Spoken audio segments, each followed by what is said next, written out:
Subscribe now and press the bell icon. Never miss an update. आइए जानते हैं गोल का त्रिविम प्रक्षेप गणितीय विधि के द्वारा किस प्रकार से बनाया जाता है। प्रश्न है, RF 1:25 करोड़ मापनी पर संसार का मानचित्र बनाने के लिए एक गोल प्रक्षेप की रचना कीजिए। प्रक्षेप का अंतराल 15 डिग्री है। इससे पहले एक आलेखी विधि के द्वारा हमने गोल का त्रिविम प्रक्षेप बनाना सिखाया था।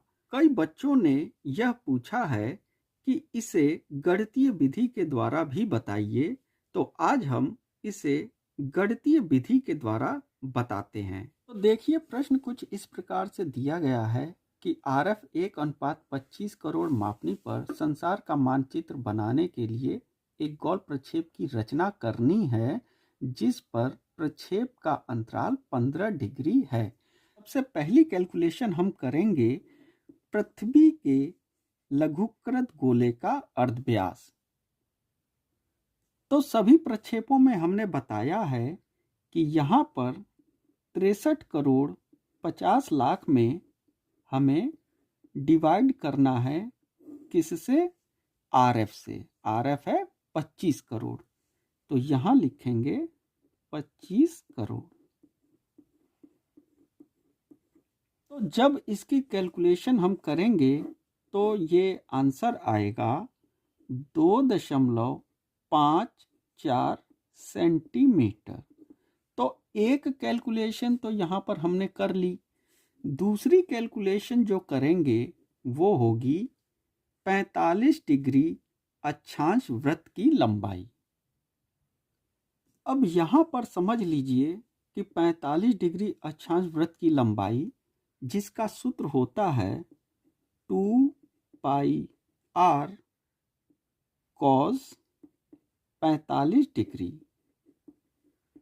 यहाँ पर एग्जामिनर आपसे ये पूछ सकता है कि ये 45 डिग्री अक्षांश वृत्त क्या चीज है, या आपको भी समझना चाहिए ये आखिर लिखा क्यों गया है। यहाँ पर हमने 45 डिग्री ही क्यों लिखा है, इसको 10 डिग्री या 20 डिग्री भी तो लिखा जा सकता है, 45 डिग्री अक्षांश ही क्यों लिखेंगे इसको। तो इसके लिए मैं बता दूं कि कागज का बेलन अन्य बेलनाकार प्रक्षेपों की तरह ग्लोब को भूमध्य रेखा पर स्पर्श नहीं करता है, बल्कि वह बेलन ग्लोब को 45 डिग्री उत्तर तथा 45 डिग्री दक्षिण के अक्षांश वृत्तों के सहारे ही काटता है। तो इसका मतलब क्या हुआ, यहाँ पर देखिए, कागज के एक बेलन को यहाँ पर हमने क्या किया है कि कागज के एक बेलन को, ये कागज का बेलन है इस प्रकार से, इसको हमने ग्लोब के भीतर डालना है। तो ग्लोब, जैसे इस प्रकार से हमने एक ग्लोब बना लिया। यहाँ पर ध्यान रहे कि कागज ग्लोब के भीतर जा रहा है, ना कि ग्लोब कागज के भीतर। तो इस प्रकार से ये ग्लोब बना हुआ है, जिसके भीतर इस कागज को जब प्रवेश कराया गया है, तो यहाँ पर ये ग्लोब इस प्रकार से, जब हम इसके भाग इस प्रकार से बनाते हैं, उत्तर दक्षिण या पूरब पश्चिम, तो इस पर देखिए ये जो भाग है यहाँ पर, ये जो टच कर रहा है, ये 45 डिग्री के भाग पर टच कर रहा है। इसीलिए 45 डिग्री अक्षांश वृत्त की लंबाई निकाली जाती है। तो चलिए हम वापस कैलकुलेशन पर आते हैं। अब यहाँ पर 2πr है, 2 लिखा गया है, तो 2 का मान तो हम 2 लिखेंगे, गुणे पाई का मान 22/7 हो जाएगा, गुणे r का मान कितना है, तो r का मान ये निकला हुआ है, ये r बराबर ही होता है, r बराबर 2.54। तो यहाँ पर लिखेंगे 2.54। अब क्या बचता है? अब बचता है cos 45 डिग्री का मान। तो चलिए cos 45 डिग्री का मान देखते हैं। जैसा कि ये सारणी आप देख रहे हैं, तो ये कॉस का मान दिया गया है यहाँ पर। इस तरफ 1 से 44 तक सारणी बनाई गई है और यहाँ पर 45 डिग्री का मान देखिए, सबसे ऊपर ही लिखा गया है 45 डिग्री, जो कि कॉस में 0.70711 लिखा गया है। तो हम 4 अंकों तक ही लेते हैं 7071। तो यहाँ पर हम मान लिख देंगे कॉस 45 डिग्री है 0.7071। तो इतना करने में कोई दिक्कत नहीं है, ये सब कुछ जैसा यहाँ पर लिखा गया है बिल्कुल वैसा ही हमने लिख दिया है। अब जब इसकी कैलकुलेशन जब आप करेंगे, जब इन सबको काटेंगे, तो आंसर आएगा 11.3 सेंटीमीटर। चूंकि ये कैलकुलेशन आर हमारा सेंटीमीटर में निकाला गया है, इसलिए ये सभी कैलकुलेशन के मान सेंटीमीटर में निकलेंगे। अब यहाँ पर अगली जो तीसरी कैलकुलेशन है वो है 15 डिग्री अंतराल पर देशांतर रेखाओं के बीच की दूरी। तो देखिए, इसके लिए इसका सूत्र है 2 पाई आर कॉस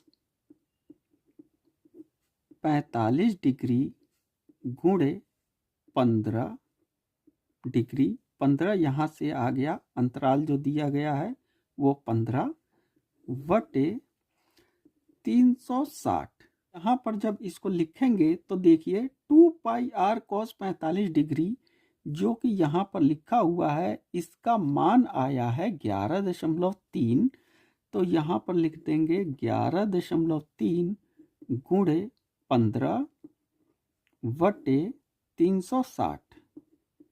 तो जब इसको हम काटेंगे तो ये आंसर आएगा 0.47 सेंटीमीटर।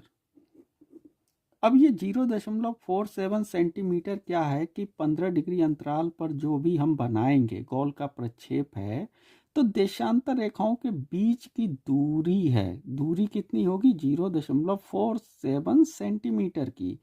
इतनी लेकर हम देशांतर के बीच में, इतनी दूरियों को लेकर देशांतर के बीच में हम बनाएंगे। यानी ये जो दूरी होगी, 2 देशांतर रेखाओं के बीच की दूरी होगी। ठीक है। तो अभी तक जो हम आलेखी विधि में करते आए हैं वो इतनी ही कैलकुलेशन करनी होती है, इसके बाद आलेखी विधि बनने लगती है। लेकिन यहाँ पर हम गणितीय विधि का प्रयोग करने जा रहे हैं, तो गणितीय विधि में एक और कैलकुलेशन की जाती है। ये कैलकुलेशन है जो कि चौथी है, ये है भूमध्य रेखा से दूरी।